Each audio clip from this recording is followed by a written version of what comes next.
अयोध्या में बनने वाली मस्जिद को all India Muslim personal law board ने बताया शरीयत के खिलाफ। All India Muslim personal law board यानी AIMPLB ने अयोध्या के धनीपुर में बनने वाली मस्जिद पर फिर सवाल खड़े किए हैं। AIMPLB के सदस्य और बाबरी मस्जिद एक्शन कमेटी के संयोजक जफरयाब जिलानी ने कहा कि अयोध्या में प्रस्तावित मस्जिद, जिसका खाका 3 दिन पहले लॉन्च किया गया, वह वक्फ एक्ट और शरीयत इस्लामी कानून के खिलाफ है। जफरयाब जिलानी ने कहा कि अयोध्या के धनीपुर में प्रस्तावित मस्जिद वक्फ अधिनियम का उल्लंघन करती है। उन्होंने कहा कि ये शरिया कानून का भी उल्लंघन करती है, क्योंकि वक्फ अधिनियम शरीयत पर ही आधारित है। उन्होंने कहा कि all India Muslim personal law board और बाबरी मस्जिद कमेटी बाबरी मस्जिद की जमीन की किसी भी प्रकार की अदला बदली के खिलाफ रही है और इस बात को सुप्रीम कोर्ट के सामने भी साफ तौर पे पेश किया जा चुका है। जफरयाब जिलानी ने कहा कि all India Muslim personal law board इस जमीन को नाजायज, गैर कानूनी और भारत के संवैधानिक कानून में आने वाले शरीयत के खिलाफ मानता है। जफरयाब जिलानी ने कहा कि हमने एक स्टैंड लिया था कि मस्जिद के बदले जमीन लेना गैर कानूनी है।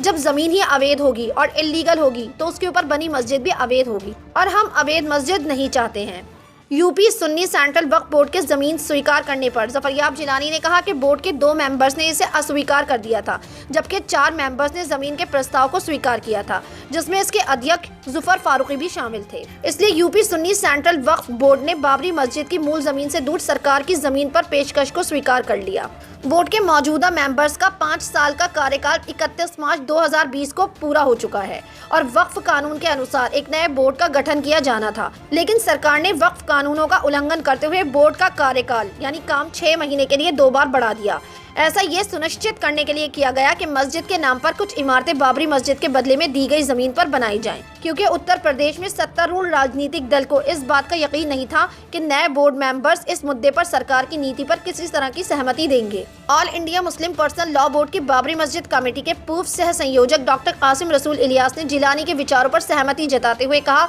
कि इस्लामी कानूनों के अनुसार एक मस्जिद या वो जमीन जिस पर एक बार मस्जिद बना दी जाती है या कोई जमीन मस्जिद के लिए वक्फ या स्थायी रूप से दान कर दी जाती है, वह दोबारा किसी भी परिस्थिति में बेची या ट्रांसफर नहीं की जा सकती, न बदली जा सकती है। भारतीय वक्फ कानूनों के तहत भी एक बार जब जमीन वक्फ कर दी जाती है तो यह हमेशा उस मकसद के लिए एक वक्फ भूमि बनी रहती है जिस मकसद के लिए इसे आवंटित या दान किया गया हो, यहाँ तक कि उस जमीन को देने वाला भी इसे वापस नहीं मांग सकता है। तो डॉक्टर कासिम रसूल इलियास ने कहा, इसलिए बाबरी मस्जिद के मूल स्थान के बदले में मस्जिद के लिए दी गई जमीन अवैध है और इस पर किसी भी तरह की मस्जिद का निर्माण शरीयत इस्लामिक कानून या मौजूदा भारतीय संवैधानिक कानूनों के तहत नहीं किया जा सकता। उन्होंने कहा कि सुप्रीम कोर्ट ने भी अपने फैसले में साफ तौर पर माना है कि बाबरी मस्जिद का निर्माण कानूनी रूप से किया गया था और यह सैकड़ों सालों तक मस्जिद के रूप में इस्तेमाल में ली जाती रही है और इसे गिराना गैर कानूनी और आपराधिक काम था। हालांकि ये एक अलग बात है कि अदालत ने बाबरी मस्जिद की कानूनी स्थिति को बनाए रखने के बावजूद मंदिर के लिए विवादित जमीन प्रदान की। यूपी सुन्नी सेंट्रल वक्फ बोर्ड द्वारा बनाए गए ट्रस्ट द्वारा मस्जिद के निर्माण के साथ साथ 5 एकड़ जमीन पर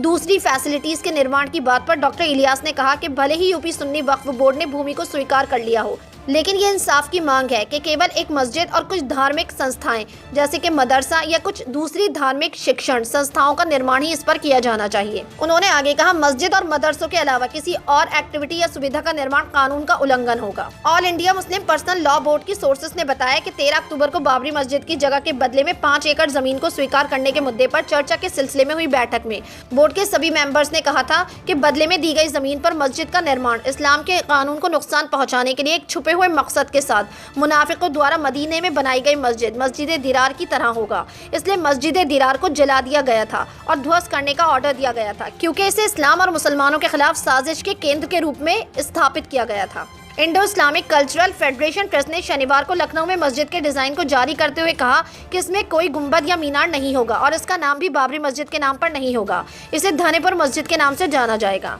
आपकी क्या राय है? खबरों के बारे में अपनी राय कमेंट सेक्शन में जरूर दें। हमारे चैनल को सब्सक्राइब करें, बेल आइकन प्रेस करें ताकि हर खबर आप तक जल्द से जल्द पहुंचे।